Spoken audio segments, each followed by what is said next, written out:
திருவள்ளுவரின் வழியில் வாழ்ந்து வாழ்வின் உன்னத நிலையினை அடைய திருக்குறளோடு நாம் என்னும் இந்த நிகழ்விலே இணைந்திருக்கின்ற உங்கள் அனைவருக்கும் முதற்கண் வணக்கம்.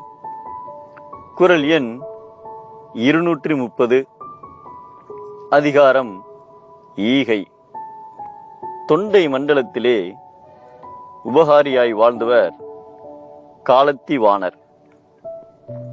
தன்னை நாடி வருபவருக்கு பொருளை கொடுத்து மகிழ்வதில் பெருமை கொள்பவர். சில காலம் ஏற்பட்ட கால வேறுபாட்டால் பஞ்சம் நேர்ந்தது. பொருள் வளம் குறைந்து வறுமை வளர்ந்தது.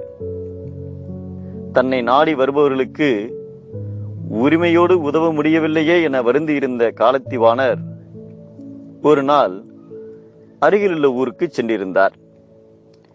இரவு நேரமானதால் அங்கே இருந்த சத்திரத்தில் தங்கியிருந்த போது அருகிலேயே ஒரு புலவர் வந்து படுத்தார். அருகில் இருப்பவர் காலத்திவாணர் என அவருக்கு தெரியாது.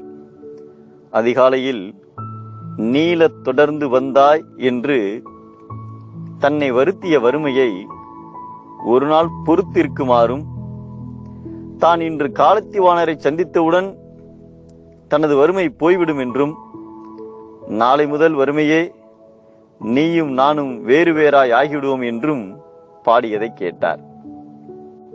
வந்திருப்பவர் தன்னை காணத்தான் வந்திருக்கிறார் என்பதை அறிந்து உடனடியாக ஊருக்கு கிளம்பினார். வீட்டில் கிடைத்த பொருட்களை விற்று புலவருக்கு அமுது சமைத்து அவர் வந்ததும் அன்போடு அமுது படைத்தார். கையில் கொடுக்க பொருள் ஏதும் இல்லாததால் இல்லை என்று சொல்வதை விட இறந்து விடுதல் நல்லது என்று வீட்டிற்கு பின்னால் இருந்த பாம்பின் புற்றுக்குள் கையை விட்டார். அதிலிருந்த நாகப்பாம்பு இவரை கடிக்காமல் ஒரு பொருளை தந்தது.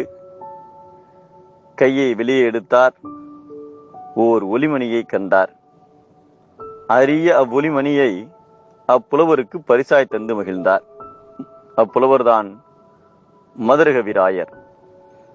இவ்வுலகில் இறப்பை விட கொடிய துன்பம் வேறு எதுவும் இல்லை.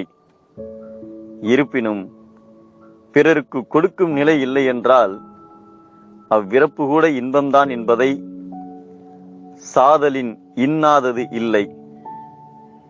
இனிது அதுவும் ஈதல் இயையா கடை என்கிறார் நம் தெய்வ புலவர் திருவள்ளுவர். ஈதல் இருப்பின் வாழ்வது இனிது, ஈதல் இன்றேல் இறப்பதும் இனிதே. மீண்டும் அனைவருக்கும் நன்றி, வணக்கம்.